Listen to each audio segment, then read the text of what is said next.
আসলে ইকরা মারা গেছে, খুব ভালো হয়েছে।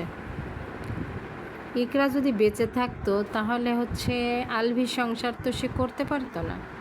আলভি ইকরাকে বাঁচতে দিত না।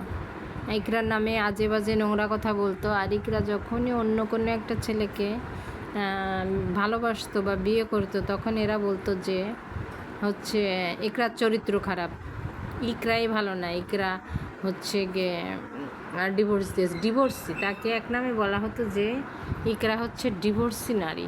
ডিভোর্সি নারী মানে সমাজে পাপ। বেঁচে থাকবে কোনো নারী যে তার হাজব্যান্ডের সাথে বনিবনা হচ্ছে না, তার খুবই মানসিক অত্যাচারে আছে, টর্চারে আছে, ট্রমার মধ্যে আছে, তো সে আত্মহত্যা করলে এই সমাজের কাছে খুবই ভালো মেয়ে, খুবই লক্ষ্মী একটা মেয়ে। আর যদি সে ডিভোর্স দিত তাহলে ইকরাকে বাংলাদেশের মানুষ ঠিক যেভাবে এখন আলভিকে আর তিথিকে ধুয়ে দিচ্ছে সাবান ছাড়া, ঠিক ওভাবে ইকরাকেই ধুতো। একটা অন্য মানুষের বাচ্চা নিয়ে আর একটা অন্য মানুষের সংসার করা খুবই কঠিন ব্যাপার। কোনোভাবেই কিন্তু আসলে এই ছেলে সন্তানটা বড় হলে সে সুখে থাকতে পারতো না, তাকে কথা শুনতে হতো। তার দ্বিতীয় বাবা যদি এই বাচ্চাটাকে ভালোভাবে মেনে না নিত, আবার যদি প্রথম বাবার কাছে বাচ্চাটা থাকতো, তাহলে সে মায়ের কষ্টেও মার কাছ থেকেও ভালোবাসা পেত না, মায়ের কষ্টটাও অনুভব করতো। আবার যদি বাবার কাছে থাকতো তাহলে সে মায়ের কষ্ট বাবার কষ্ট দুইটাই পেত। সৎ মায়ের অত্যাচারে থাকতো বাচ্চাটা। এগুলো সবই তিথিকে ইকরাকে বেঁচে থাকলে দেখতে হতো যে তার ছেলে সন্তানটা কতটা অত্যাচারে আছে, যেমন সালমার বেলায় হয়েছে।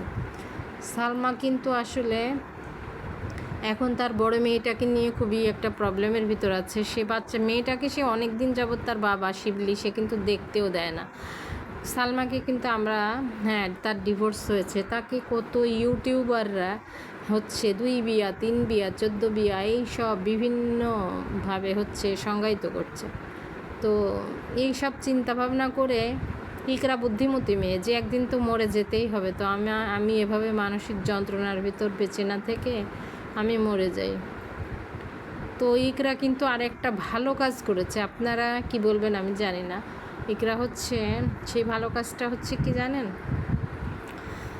ভালো কাজটা ইকরা তার সন্তানটাকে মারে নাই। ও কিন্তু ওর বাচ্চাটাকে কিন্তু প্রচণ্ড পরিমাণ ভালোবাসতো। ও কিন্তু চাইলে ওর বাচ্চাটাকেও মেরে ফেলতে পারতো। হ্যাঁ, অনেক মা কিন্তু ইদানিং কী করছে, মা এবং বাবা ইকরা মারা যাওয়ার পরেই কিন্তু আমরা দেখলাম যে স্ত্রী এবং সন্তানকে মেরে বাবাও আত্মহত্যা করার চেষ্টা করেছে। তো এই ধরনের ঘটনা ঘটলে কিন্তু ইকরা কিন্তু নিজের বাচ্চাটাকে মেরে ফেলতে পারতো চাইলে, কিন্তু না, ইকরা কিন্তু আসলে বাচ্চাটাকে মারেনি, সে নিজের লাইফটাকেই নষ্ট করেছে।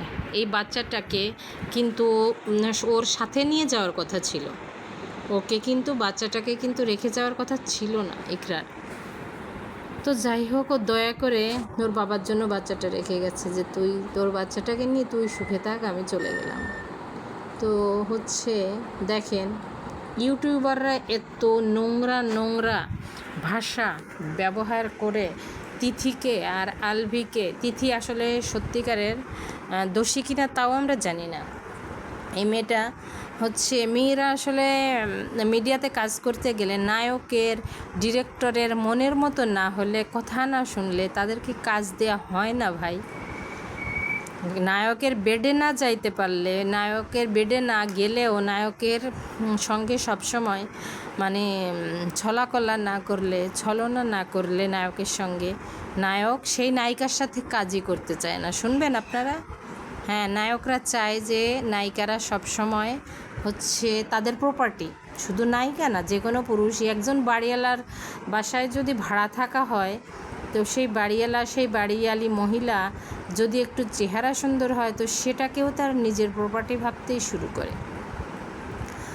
তো পুরুষ জাতি এমনই, তারা নারী তার কাছে প্রপার্টি। সে যে প্রফেশনেই হোক না কেন, একটা ভালো চাকরি করতে গেলেও সেই অফিসের বস কিন্তু আসলে ওই মেয়েটাকে ওইভাবেই পেতে চায়। আগে তোমাকে বেতন টেতন পরে দিব, ভাই কিন্তু তুমি আমার কথা শুনবা, কথা না শুনলে আসলে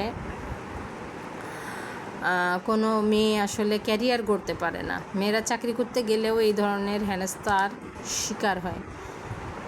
তো যাই হোক, আলভি এই যে আজ আরেকজন আলভি নিজেই ফেঁসে গেলেন স্ত্রীর মৃত্যু নিয়ে। এই যে আলভিকে ফাঁসানোর জন্য আসলে প্রচণ্ড পরিমাণ চেষ্টা চলছে। এখন যে ছোট বাচ্চাটা ওর বাবাকে পাবে, তাও পাবে না এই জনগণের জন্য। এরা হচ্ছে পেতে দেবে না, বাচ্চাটাকে কিন্তু আসলে এতিম করে ছাড়বে এরা সবাই মিলে। তো আমরা কিন্তু আসলে দিন শেষে দেখি যে আমাদের যে ইউটিউবাররা আছে তারা এই বিশেষ করে ইকরার ছেলেটাকেও বাঁচতে দিবে না। ইকরার ছেলেটাকে নিয়ে এখন হবে পলিটিক্স। দাদি বাড়ি থাকবে না নানি বাড়ি থাকবে, কার বাড়ি থাকবে সে বাচ্চাটা।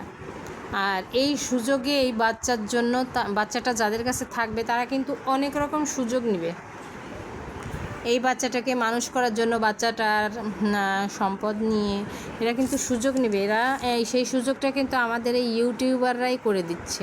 তারা যে কতভাবে টেনে টেনে বের করছে এদের লাইফস্টাইল।